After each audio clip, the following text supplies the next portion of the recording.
Hello and welcome back to Mass Effect, where in the last episode we finally got off Noveria and had to make some difficult decisions in the process about the Ragnar Queen and, strangely enough, for Liara, who seemed to be pretty well together for considering that her mother just died a few hours earlier. But let's continue to have our round on the ship and talk to people. I don't believe I've talked to Ashley last episode. I'm not sure though. Commander? Do you have a few minutes to talk? One-on-one? Sure. I was just watching some mail from home. Oh, before I go, we saw Caden in a news vid about the Normandy. He's cute. Later, sis. Let's pretend this never happened. So, Caden, huh? Are you interested in the Lieutenant, Chief? Fraternization is against regulations, ma'am. Don't ask, don't tell. What's up? You didn't come by to eavesdrop on family mail. Oh, maybe I did. Your family seems to be important to you. Yeah, we've always been close. Me and my sisters especially. With Dad on duty so much, I had to help Mom raise them. Did your father serve with the fleet? Yeah, took any crap posting he could get that offered space time. You know what? He worked his ass off trying to get recognized, but he never made it above serviceman 3rd class. He was real proud when I met Chief. First thing he did was salute. That's kinda nice, I guess. What about your mother? You haven't mentioned her. You must know what military wives are like. Strong because they have to be, able to raise kids while Dad's away on a 6-month cruise. She has a degree in planetary geology. She and Dad both wanted to see new worlds. She gave up her career to raise us, though. You have more than one sister? Sounds like a big family. Yeah, I'm the oldest, then Abby, then Lynn. Sarah's the youngest. She's still in high school. With 4 girls, Dad used to say he felt more outnumbered at home than on maneuvers. Where did you grow up? All over. Same as you, I expect. We transferred a half a dozen times before I finished grade school. You go where personnel command sends you, right? I guess that's why I'm so tight with my sisters. We'd have to leave all our friends every 2 or 3 years. Yeah, that sounds really familiar. I was an only child, but I get the idea. At least one of my parents was always on duty. Yeah, military families, eh? With schedules like that, it's a wonder we ever have kids anymore. Things were tense between Sarah and me for a while. Then we bonded. Okay. Sounds like a story. Feel like sharing? Sarah got herself a boyfriend who wanted to go faster than she did, Mike. I didn't think he was a bad kid, just pushy. Lynn would send me these worried vid mails, and I'd tell her to relax. Where were you when this was going on? I was on active duty. Sarah's graduating high school this year. This was only a couple of years back. They were on Amaterasu. At the time, I was assigned to Chernobog. Same cluster, but a dozen Hellwire away. Close enough to talk regularly, too far to make it back in an emergency. I couldn't afford a fast packet flight. If he really liked her, he wouldn't be pushy. Yeah, of course. If he didn't ask at all, I'd wonder if he thought Sarah was ugly. Damned if you do, damned if you don't. Pretty much. Mike thought they'd go for a romantic walk in the woods, because he figured it was past time they did the deed. She levered Mike face first into a tree and left. Didn't have a scratch on her. Good thing Mom and Dad had us all learn some kind of self-defense. I took emergency leave and walked Sarah to school for a few days. So, self-defense courses, huh? You said all of your sisters learned self-defense? Lynn did pistol practice, but didn't like it. She's kind of nervous. Sarah took Aikido. Abby decided to learn the sword. She always was a little weird. Likes big skirts and tops you have to tie her into. They do great things to her figure, though.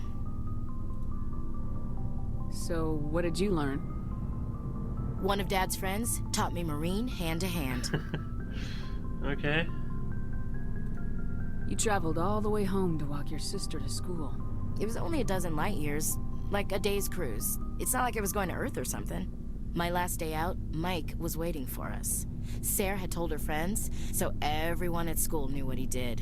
He wasn't happy. I wanted to snap him in half, but Sarah gave me this look, this let me handle it, I need to do this alone look. Oh, that look. She kept her cool, God bless her, as he screamed in her face. She just let him vent. Then he tried to punch her. I swear, she just flowed around him. Next thing I knew, he's face down on the sidewalk, and there's blood everywhere. Impressive. That's unbelievable. Sarah must be as good as you. Better. I'm more or less a straight-up puncher. When he swung, she wasn't there anymore, and he fell. She helped him stop the bleeding and had me call an ambulance. She told the paramedics he fell. Before they took him to the hospital, Mike touched Sarah's arm. I thought he was gonna end up on the ground again. But he hung his head, whispered, "I'm sorry," and started crying. And she hugged him. The Williams women are a decisive bunch, Commander. We do things when we're ready. Not before, not after. That's quite the story. Your sister's something else. But you didn't mention your father at all. Was he on deployment? Dad always wanted to serve in space, but he wanted us to have real ground under our feet. He'd say, space is beautiful, but you can't raise a family there. I cannot rest from travel. I will drink life to the lees. All times I have enjoyed greatly, have suffered greatly, both with those that loved me and alone.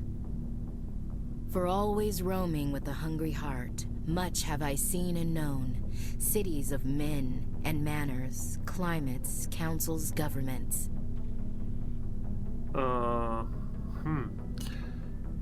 So that was Tennyson, right? I didn't know you liked classical literature. Ulysses was my dad's favorite poem.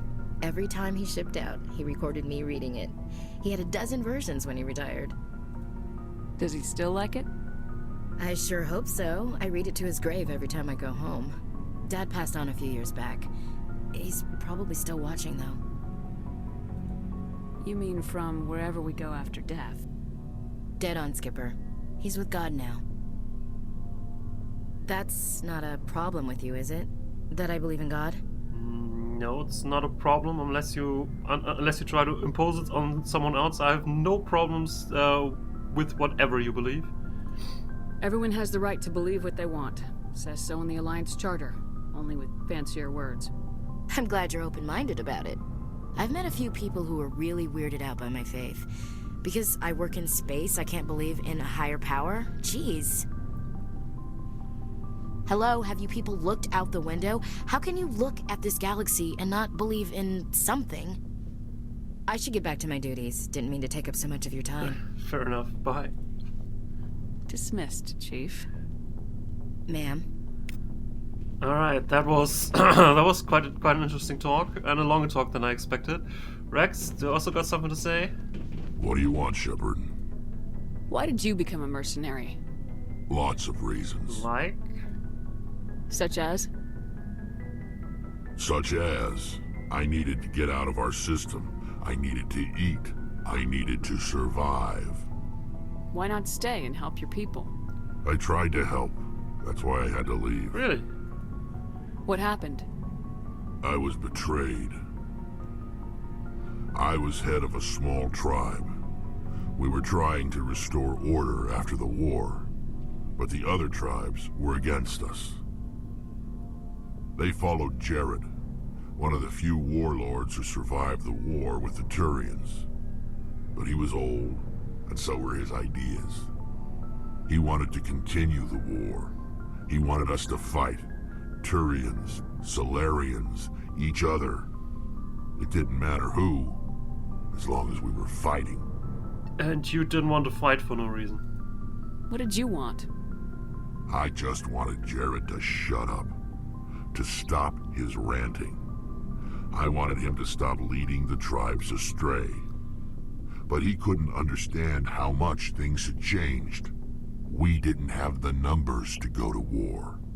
Even if we did, the genophage made sure we couldn't replenish our numbers fast enough. I told them all to forget about war.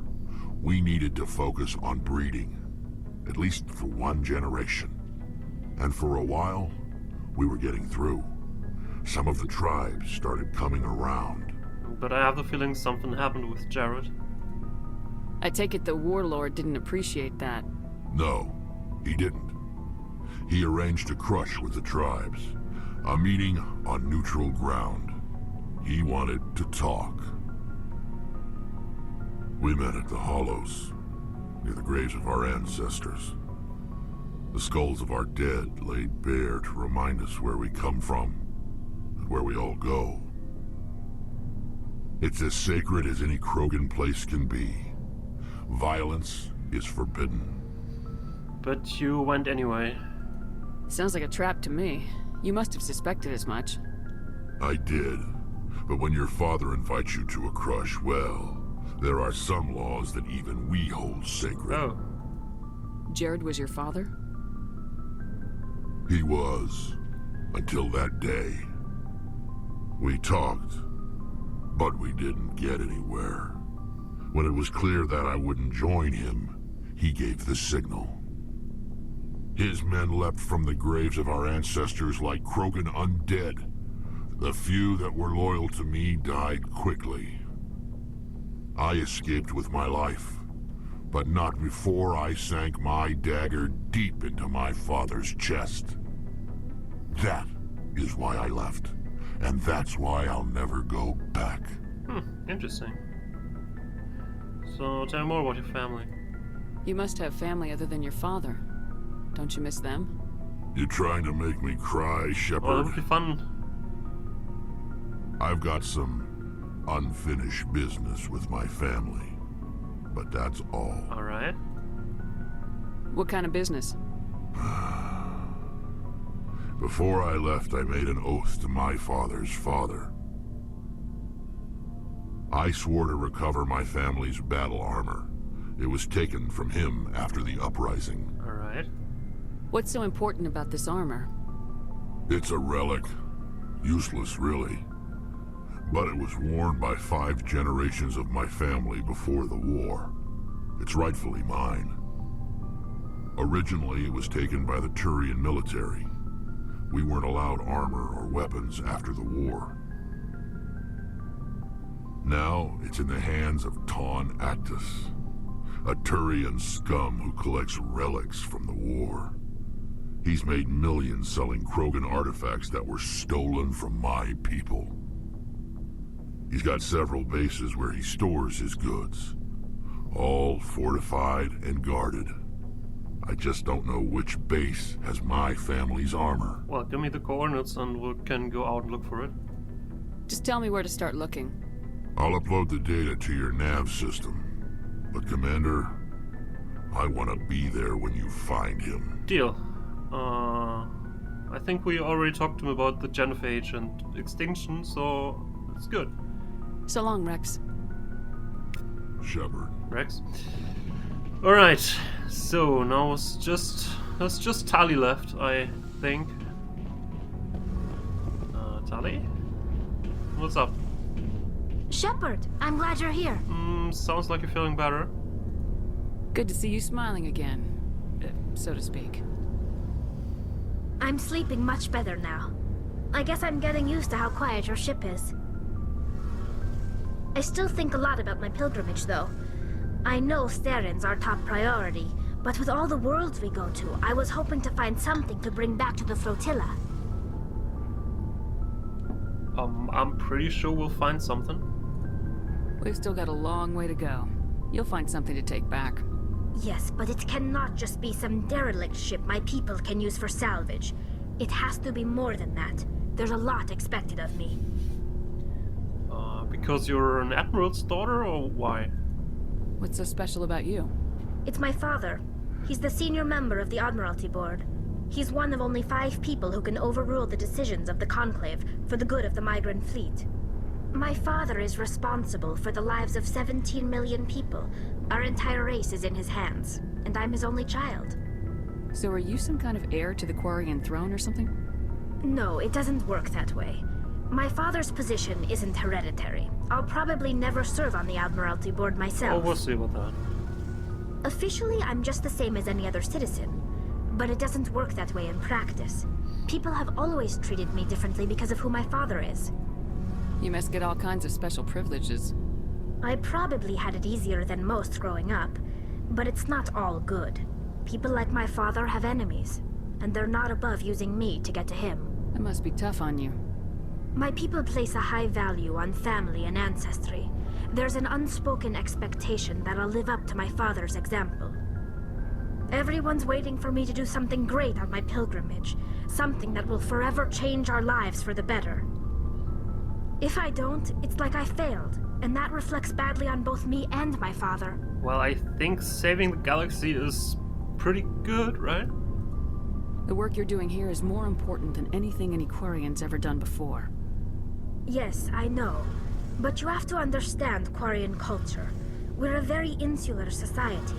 The events beyond the flotilla don't much matter to the average citizen. Our greatest dream is that one day we'll return to our homeworld and drive out the Geth. But even if we stop Saren, that's not going to happen. There's still millions of Geth behind the veil.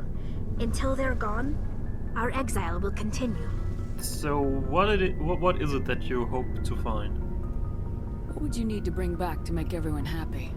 Something that would help us better understand the Geth. They've changed significantly since the exile. They've continued to evolve. We've done our best to study them, but it's not easy. They're very reclusive. Until recently, they never went beyond the borders of the Veil. And all the Geth we run into now are under Saren's control. We'd need to find Geth operating on their own, independently. But I don't want this to get in the way of our mission, Shepard. First, we stop Saren. Then I'll worry about my own problems. Alright, tell me more about your father. What was your father like? It wasn't easy growing up as the daughter of one of the Admiralty. Even before he joined the board, he was a prominent figure. People looked to him for leadership. He had to set an example, and he expected the same of his daughter. Plus, he was pretty strict, a military man through and through. He never allowed me to settle for anything less than excellence. As a kid, I sometimes felt like he was pushing me too hard. But now I'm old enough to appreciate what he taught me. The world doesn't owe us anything. If we want something in life, we have to earn it. Okay, what about your mother? Where was your mother in all this? Mother was around, but she always seemed to kind of blend into the background. Almost like she was overshadowed by my father. He tends to do that to people. She passed on about 5 years ago. Some airborne virus that swept through the fleet. Happens sometimes when the filters start to break down. I think my father took it pretty hard. After she was gone, he became even more focused on his work. I think that was his way of dealing with the grief. Sounds like a tough upbringing. You don't resent your father at all? Like I said, it wasn't easy. My father's not the kind of person you bond with. And he wasn't around all that much. Too busy. People counted on him, and he took his duties seriously. Even when he was around, he always seemed a bit distant. Like his mind was always somewhere else. Come to think of it, I can't ever remember seeing him smile. Not once. It's like he was always weighed down by all that responsibility. I mean, I know he cares about me, but he never really showed it, not in the usual way. I guess the best thing I can say about my father is that I respect him. Yeah, sometimes respect is better than liking. I want to talk about something else. Like what? I should go. See you later. Bye. Well, more family matters. That's pretty interesting. Everybody seems to have family issues to some extent. I mean, alright. Fair enough. So, I want to take up the final minutes of this episode by going back to Noveria, actually, because as I mentioned... Oop, loading. Thank you, loading. As I may have mentioned, there's a few terminals that actually give you missions, and I think there are a few on Noveria. I'm not entirely sure if I could just start the missions by going to the mission objective and stumbling upon it by accident rather than activating them at the terminals, but let's make sure. So I'm gonna take Liara and Caden. I think Caden had decryption, right? It doesn't really sound. It doesn't really tell anything. It's examine squad. I wanted to see like what skills they have, but anyway, I think Caden had decryption. Equalizing interior Caden, you have decryption, right? Yes. Good man. pressure with exterior atmosphere. Logged. The commanding officer is ashore. Exo Presley has the deck. think there's two special terminals that I'm looking for. One I think is in the bar, and the other is in Lorik Keen's office. I'm not sure if Lorik Keen's office is still available to access though. I'll see it when I get there, I guess. Got something new to say? Oops, no, I don't want to draw a gun on you. Commander, I'm glad you stopped to talk. Uh-huh. I wanted to tell you how unfortunate it was that Analea Sama was caught with his hand in the cookie jar. Rest assured, I bear you no ill will. Yeah, he was a pretty criminal, right? Unfortunate. He was a criminal, Captain. The Executive Board is not concerned with galactic law, Commander. That's why this planet was settled, after all. As far as they are concerned, Analea Sama went too far. On Noveria, you may do what you wish, so long as you do not disturb public order. I only request that you limit the number of disturbances you provoke. I would consider it a favor. I'll try. I don't intend to make life difficult for anyone. I appreciate that, Commander. If you will excuse me, I must file reports on this incident. Good day. Yeah, thanks. Strange people here. Strange place, strange people, strange rules. I'm happy that we don't have to linger here longer. At least the elevator has some music. That's something. Alright. So let's hit the bar.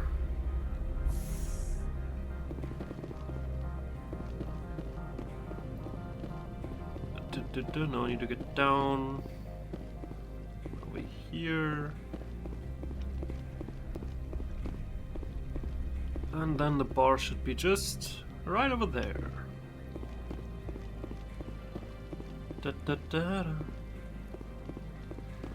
I hope we don't have to go into another elevator.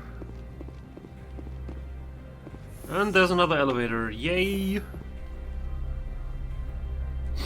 So guys, do you like the elevators here? I think they're a little bit boring. There's no announcements, there's no special music playing. It's a terrible place here. Even the elevators are bonkers.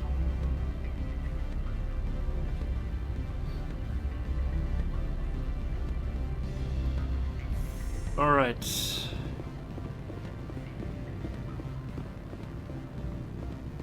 I don't think we have to talk to anybody else here. I think we've done enough talking here. Everybody should be fine with the way it is. No, there's no terminal here. I think it's upstairs actually, but let me just check everything. Because, in case you haven't noticed, I tend to be thorough. What sort of offer did they make you? Good. I don't think I'm supposed to mention numbers. They'd only write them down on things. 4 minutes.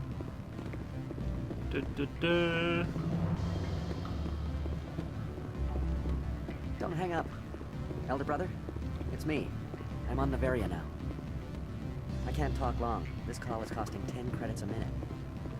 It's real time for the Traverse. 10 credits per minute, oh no! Okay, I think I was looking for this terminal. Oops. Oops, something coming. Okay. Security logs, unauthorized transmission. Not sure if you will see this, Doctor, but it's imperative that you make your way to the safe location. History with our organization has been leaked. Your base in the Newton system is no longer secure. I repeat, make your way to the safe location immediately. Before some Alliance people show up. This crazy shepherd person that we've heard so much about. I said beat it! Beat it? Okay. Who exactly am I beating? Not sure. I know, he means to get away, to pike off. Okay. So let's head down with using this elevator and go and try to access Lord Keen's office.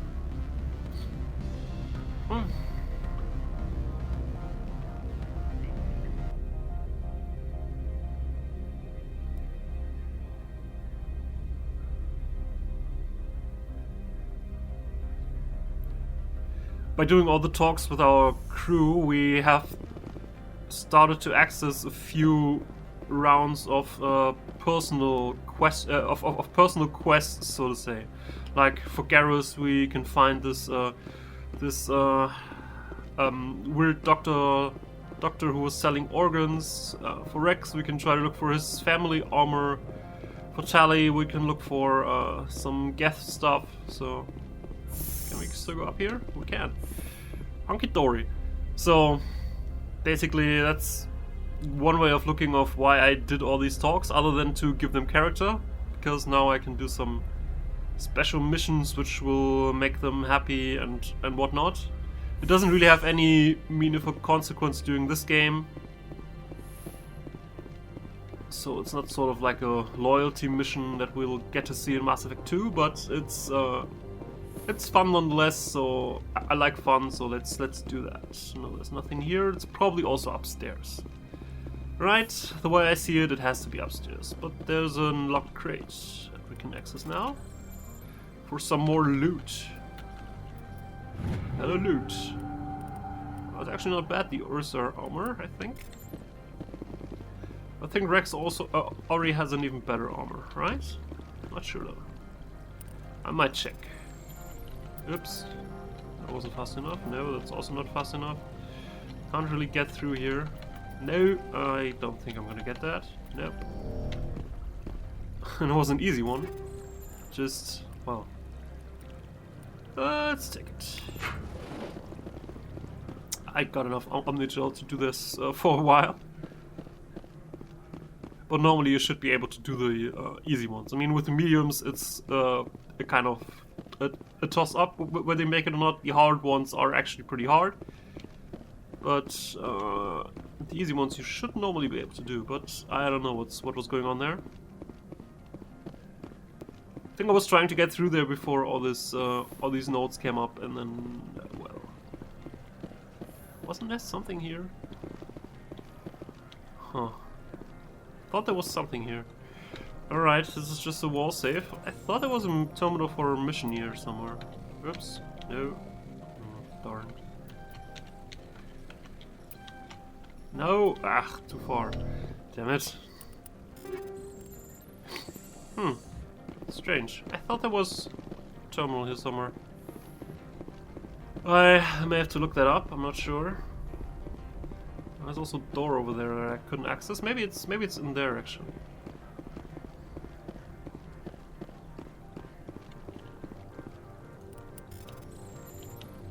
Ah. No, relax you.